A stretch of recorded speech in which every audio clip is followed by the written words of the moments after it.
Nous sommes avec Régis Jantet. Bonjour et merci beaucoup d'être avec nous. Vous êtes journaliste indépendant, vous êtes écrivain et vous êtes auteur de Notre homme à Washington aux éditions Grasset. Vous vous penchez dans ce livre sur les liens entre Donald Trump et Moscou. Une histoire presque d'amour. Longue. Vous nous le direz. Longue en tout cas. Une liaison qui a débuté dans les années 70. Je pense que beaucoup l'ignorent. Ça a débuté dans les années 70 et qui n'a donc jamais pris fin. Avant de nous dire si Donald Trump est un agent russe qui va être potentiellement élu en novembre prochain. Avant de nous dire si vous pensez que c'est plutôt un idiot utile, à vous lire, c'est pire. D'abord, revenons sur la genèse donc, de cette histoire. On est dans les années 70. Le 45e président des États-Unis a été repéré alors qu'il n'avait qu'une trentaine d'années. Il était un jeune d'affaires et il rencontre une jolie blonde tchèque. La Tchécoslovaquie, à l'époque, fait partie du glacis socialiste autour de l'URSS, pays, une dictature socialiste. Et il rencontre cette jeune femme, une histoire d'amour dont les trois enfants qu'on connaît sont issus de cette union. Mais évidemment, elle revient chaque année au pays pour voir sa famille. Et évidemment, elle est sous l'œil, à cause de son mari notamment, sous l'œil de la STB, la sécurité d'État tchèque. Et la STB est une antenne du KGB, qui a d'ailleurs ses bureaux dans le ministère de l'Intérieur tchèque de l'époque. Et donc, c'est là que probablement Trump entre dans le radar du KGB. On prend des informations sur lui, il n'y a pas d'influence, mais on voit que c'est quelqu'un, une personnalité plutôt d'avenir. Et voilà comment l'histoire commence. En tout cas, sans doute, c'est là que le dossier Trump est ouvert au KGB. Avec l'intermédiaire donc de Ivana et surtout de son papa qui regarde vraiment chaque fait et geste. On le comprend dans votre livre. Oui. Il est repéré, il est suivi après Donald Trump. Il va être, il est suivi certainement, effectivement, mais c'est un travail business as usual, comme on dit parfois aux États-Unis. Il va l'être encore davantage ensuite. Par sa personnalité, par sa carrière à New York, parce que en fait, c'est les années 70 et c'est la première fois que des citoyens soviétiques, notamment des Juifs d'Odessa, d'Ukraine, vont débarquer aux États-Unis à Brighton Beach, et c'est aussi la mafia qui débarque avec, et c'est là que l'histoire prend vraiment corps. Alors c'est l'occasion pour moi de dire qu'il y a plusieurs livres en un, et on en apprend beaucoup également sur la mafia russe, effectivement sur cette vague qui est arrivée et toutes les histoires qui vont avec, et sur ce point-là également, c'est passionnant. Premier voyage de Donald Trump.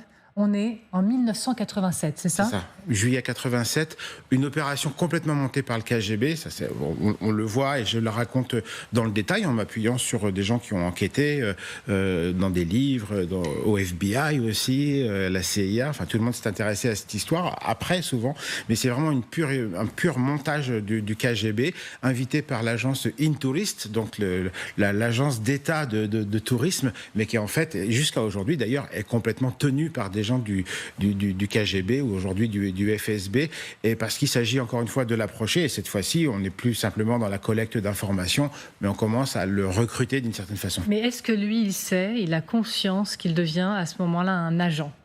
Vous le dites aussi. Oui, ça c'est difficile à dire. Certainement pas un agent. Je crois que c'est quelqu'un qui s'est laissé séduire et qui travaille beaucoup, qui pense beaucoup dans l'immédiat, qui regarde pas d'où vient l'argent parce qu'il est complètement dans son business, dans son ego, dans sa carrière. Et donc ça va lui permettre aussi d'accéder à d'autres niveaux dans la jet set internationale, dans la notoriété.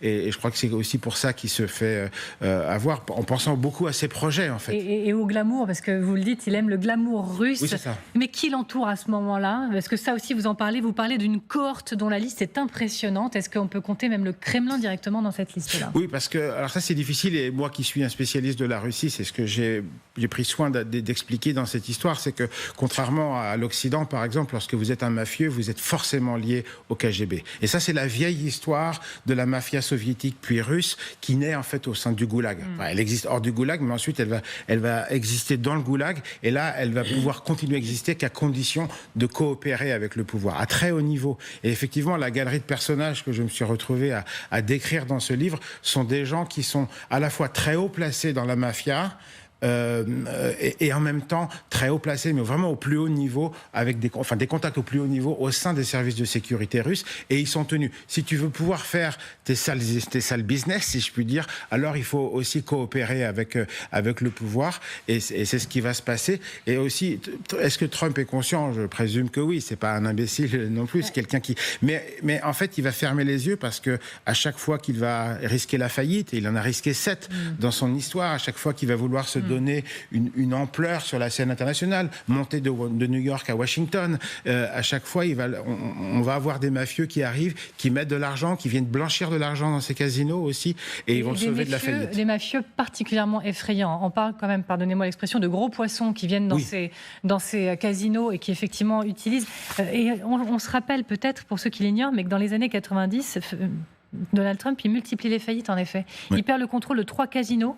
Sa compagnie aérienne fait faillite. Il doit vendre son yacht de 85 mètres. Alors, effectivement, il devient une star de la télé, mais au passage, ces gangsters-là, en réalité, à coups de millions, lui donnent un sacré coup de main. Absolument. Par exemple, dans la fameuse Trump Tower, qui est un peu son quartier général, dans Manhattan, tout près de Central Park, que je suis allé visiter à cette occasion, on a eu plusieurs dizaines probablement de mafieux qui ont acheté un appartement, loué par exemple le très célèbre Japonchik, le petit japonais comme on le surnomme, parce que chaque mafieux a son petit klitschka, son petit surnom, et lui par exemple louait pour $180 000 par an un appartement. Et d'autres personnes, je pense à Félix Satter aussi, qui va même être un collaborateur, qui à une époque a sa carte de visite avec en lettres d'or Trump Organization, et qui est quelqu'un qui est très très connecté dans le KGB, qui est un fils de mafieux né à Brighton Beach et qui est jusqu'en 2015. Donc c'est pas simplement le début de l'histoire des années 70-80, mais jusqu'à 2015, au moment où Trump devient candidat, lui revient à ce moment-là dans son entourage, revient le flatter, lui repropose encore de construire une tour Trump Tower à Moscou, ce qui va pas se faire. Et là, il écrit un email que je reprends parce qu'il est incroyable, qui a été révélé par la justice américaine et qui dit: on pourrait faire élire notre homme à la Maison Blanche. Je vais convaincre Poutine qu'il faut y travailler. Et là, on est au cœur du sujet. Et ce qui est fou, c'est que quand il revient de son voyage en 87, Trump, alors je ne dirais pas qu'il est agent ni pro-Poutine, mais il revient, il fait des déclarations qui vont franchement dans le sens de ce qu'il dit encore aujourd'hui sur l'OTAN, etc. Bref, il travaille un peu pour la Russie, quoi. Absolument. Et par ailleurs, vous racontez qu'à ce moment-là, il se voit peut-être déjà candidat à l'élection présidentielle un jour. Oui. Et là, on peut avoir un doute parce qu'effectivement, ça lui vient après ce fameux voyage inaugural de juillet 1987.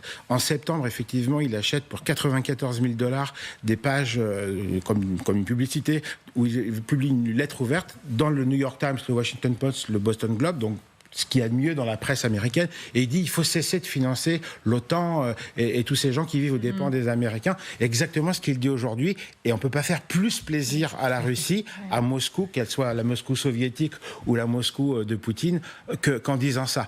Et Poutine se plaît toujours à dire que s'il devait choisir, il ne voudrait pas Trump parce qu'il est trop imprévisible. En réalité, il est parfaitement prévisible pour la Russie. Depuis les années 80 quand même. Et il est constant. Visiblement.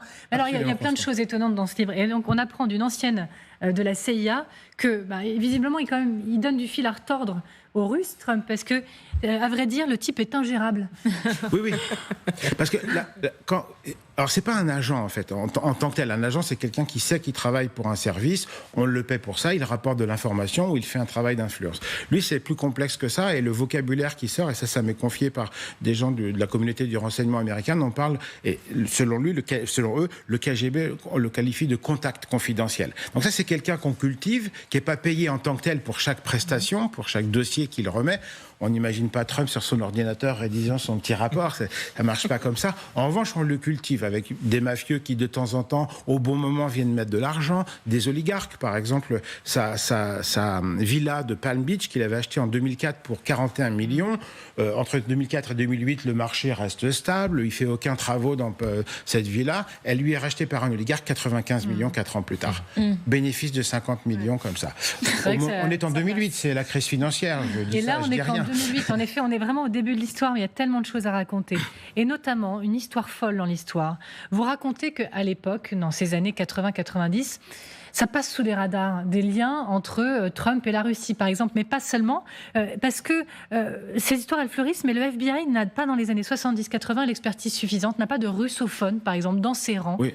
pour essayer de capter les liens et les échanges entre les deux nations. Ça se perd effectivement plutôt dans les années 80, après Reagan, une fois que le moment, notamment que l'URSS ensuite va tomber, évidemment en 91, ils désinvestissent ce terrain-là, et puis toute Amérique qu'elle soit, elle n'a pas les moyens d'être partout, donc on va s'occuper d'autre chose, plus tard du terrorisme après 2001, etc. Et donc on désinvestit ce terrain, et c'est à ce moment-là précisément où la Poutine est en pleine croissance jusqu'à ce qu'on sait ce qu'il est aujourd'hui, et bien qu'on va avoir des gens qui viennent approcher Trump avec jusqu'à ce que cette incroyable opération, en partie fortuite, mais d'influence sur l'élection américaine de 2015-2016. Mais donc, 2000, il n'est pas tout de suite dans son giron à Vladimir Poutine, Donald Trump, ça ne se passe pas là. 2013, ça devient un peu plus sérieux. Et en réalité, vous nous apprenez que Vladimir Poutine, déjà à l'époque, est une idole pour Donald Trump. Oui. C'est ça, vous dites, en 2013, Donald Trump a fait plusieurs voyages en Russie où il rêvait de rencontrer Poutine. Oui. C'est un peu son idole. Ça l'aidait aussi à avoir une image, une stature internationale. Il avait besoin de s'afficher comme faisant partie d'une sorte de jet-set politique. Oui, c'est ça. Trump, c'est quand même quelqu'un qui... À la fois, il a une constance vis-à-vis de la Russie, certainement par son ADN politique, très à droite, républicain, même si à une époque, il a rêvé aussi d'être démocrate. Donc c'est l'ambitieux qui cherche toutes les portes pour pouvoir avoir un succès. Mais effectivement, il a besoin de cette stature et il rêve de construire une tour à Moscou qui ne va jamais se construire, mais qui effectivement lui donne cette stature. Il suffit d'en parler, à vrai dire. Et ça, c'est effectivement important.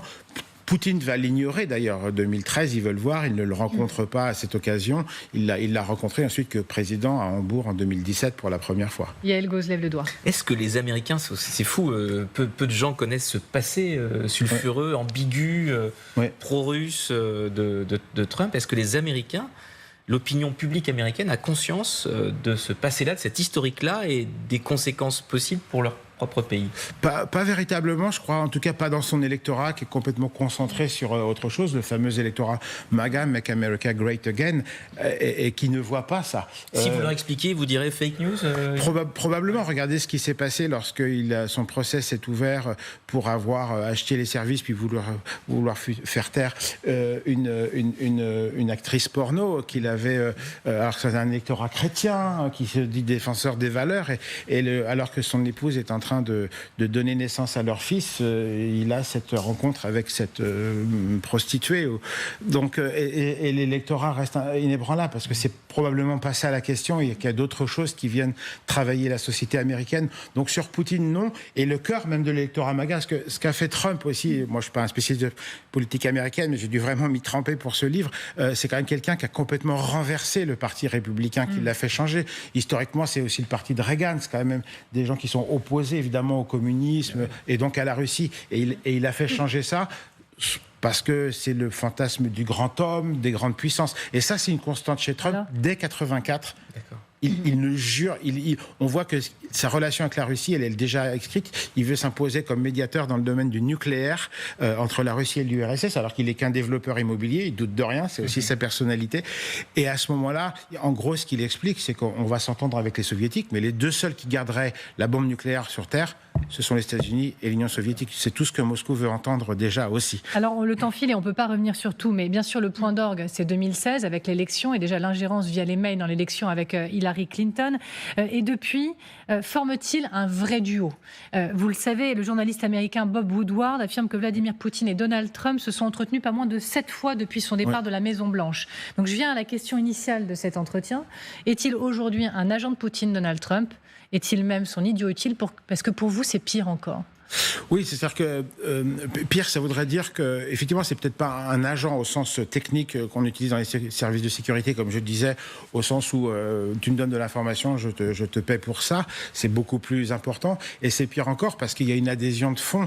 En fait, ces deux hommes sont très différents. Évidemment, le monde de Poutine, soviétique, né dans les années 70, la guerre froide, et Trump, homme d'affaires, flamboyant, flirtant avec la mafia aux États-Unis, mafia italo-américaine et puis soviétique. politique, mais ils sont très différents. En revanche, ils s'entendent sur des fondamentaux. La haine de la démocratie, en réalité. Trump dit toujours « I hate nice people ». Je déteste les belles gens, ceux qui ont des belles pensées et qui défendent les droits de l'homme. C'est pas ça qui l'intéresse. Fantasme de grandeur, « Make America Great Again ». On pourrait le dire pour la Russie aussi, de Poutine. La seule chose que Poutine veut, c'est faire que la Russie redevienne grande. C'est pour ça qu'il fait la guerre un peu partout. Ils ont un autre point commun qui remonte quasiment à l'enfance, c'est l'éducation et c'est le milieu entre le Queens de Trump et la mafia rouge que vous décrivez à New York. Et vous expliquez, pardon, je prends un tout petit peu le temps, mais le père de Trump lui apprend un mantra très important, c'est attaquer, attaquer, attaquer, ne jamais s'excuser. Et quelque part, c'est aussi du Poutine, ça. C'est exactement. Alors, c'est son deuxième père, si j'ose dire, qui est un avocat, qui était un avocat de la mafia, qui va lui apprendre ça, et qui est vraiment quelqu'un de très important dans sa formation. Mais vous avez raison de souligner ce point. Je crois que c'est vraiment très important. C'est leur origine sociale. Les deux ne viennent pas de l'élite, disons, intellectuelle, bourgeoise. Le Queens, c'est un quartier populaire de New York. Et après, lui va rêver, en quelque sorte, d'aller sur Manhattan. Et c'est là qu'il construit notamment la Trump Tower. Et Poutine, c'est ça aussi. C'est quelqu'un qui, même au sein du KGB, donc il a rêvé toute sa vie, parce qu'il regardait enfant les séries télévisées soviétiques sur des espions défendant la patrie rouge, etc. Et il n'a jamais réussi à percer parce qu'il venait pas du sérail. Et là, on a un vrai point commun qui explique aussi le règne des démocrates américains, des Européens. Mais on voit à quel point c'est profond. Et en ça, c'est vraiment passionnant. Claire Fournier et Hélène Bonnet ont des questions pour vous. Claire Fournier. Je vais vous faire réagir à ces images. La longue interview accordée par Vladimir Poutine il y a quelques mois à l'ex-présentateur de Fox News, Tucker Carlson. On ne sait pas si c'est une opération qui avait été commandée par Donald Trump ou pas. Mais en tout cas, je m'interroge à qui il s'adresse Vladimir Poutine lorsqu'il va chez Tucker Carlson. Il veut convaincre les Trumpistes qui sont déjà assez convaincus de sa cause. Je crois qu'il travaille effectivement l'opinion américaine à ce moment-là, et c'est comme toujours avec Trump. Et pour lui, c'est un objet assez facile à manipuler, parce qu'il y a beaucoup d'ego, beaucoup de questions d'image, et on le voit en permanence. C'est ce que raconte aussi Bob Woodward dans son livre, avec ce qui se passe à Hambourg, où là, Poutine va comment dire, mettre dans la tête de Trump que les Ukrainiens sont vraiment contre lui, etc., qu'il ne faut pas les défendre. Mais pour Poutine, c'est fondamental. Dès lors que les États-Unis n'arment plus l'Ukraine, le conflit est probablement joué à ce moment-là. Donc je crois que Poutine, effectivement, sait très bien à qui il parle, et il parle à l'électorat républicain et autres américains, probablement. Alors, une question très spécifique d'Hélène Bonnet, parce que je précise pour vos téléspectateurs, je ne l'ai pas dit en introduction, vous êtes un grand spécialiste de l'ex-URSS et vous vivez à Tbilissi. Oui. Hélène a une question pour vous. Eh bien, il va y avoir des élections en Géorgie le 26 octobre prochain. Et si je schématise, en gros, il y a le pouvoir pro-russe et l'opposition pro-européenne. Vous ne schématisez pas. Que va-t-il se passer, selon vous? Derrière l'oligarque qui tient ce pays, c'est aussi un milliardaire. C'est très impressionnant de voir comment un milliardaire comme ça peut complètement décider, changer le cours, de dévoyer le cours historique d'un pays qui rêve d'Occident depuis 2 siècles. C'est pas quelque chose de nouveau. La question de l'OTAN, tout ça n'a rien à voir avec tout ça. C'est vraiment une trajectoire historique. Et je crois que la Géorgie est en train de faire un virage à 180 degrés pour revenir dans l'orbite russe, alors que 80% de la population dit rêver de voir leur pays devenir membre de l'Union européenne, parce que l'Europe, c'est la richesse, mais c'est aussi des valeurs, etc. Et donc, ça risque de mal se passer, parce que voilà, on a une population qui est amenée, qui est emmenée dans une direction qu'elle ne veut pas. Comme par hasard, cet oligarque qui tient vraiment tout le pays, c'est une sorte d'autocratie aujourd'hui, rêve de voir M. Trump élu à la Maison-Blanche, parce que l'élection de Trump, évidemment, aurait un impact certainement immédiat sur la guerre en Ukraine. Je crois vraiment qu'il fera ce qu'il dit. Comme il dit, je veux régler le conflit en 24 heures. Vous n'allez pas faire changer de Poutine d'idée en 24 heures. Donc, c'est probablement en désarmant l'Ukraine et en la forçant à faire des concessions majeures sur sa souveraineté que vous pouvez le faire. Et ça aura aussi un impact dans tous ces pays, dont la Géorgie, avec potentiellement de la déstabilisation pour les mois et années à venir. Donc les pro-russes peuvent gagner le 26 prochain et ça peut très mal se passer dans la rue. Ils sont absolument favoris aussi parce qu'ils vont manipuler les élections. Parce qu'une autocratie, c'est pas simplement l'autocrate qui décide, il faut manipuler, il faut raconter des mensonges, il faut acheter une partie de la population. Par exemple, au printemps dernier, c'est un petit pays, la Géorgie, 3,7 millions d'habitants, 2,5 ou 7 millions de votants. on a fait une loi où on offre tout d'un coup, juste avant l'élection, une aide sociale de 100 € par mois quand le salaire mensuel est de 300 €. Donc, augmentation de 33% de votre salaire quand vous êtes dans la misère. C'est de ça dont il est question pour 600 000 personnes. Eh bien, on suivra cette élection et peut-être même ensemble à distance. Merci beaucoup d'avoir été notre invité à tous. Merci à vous.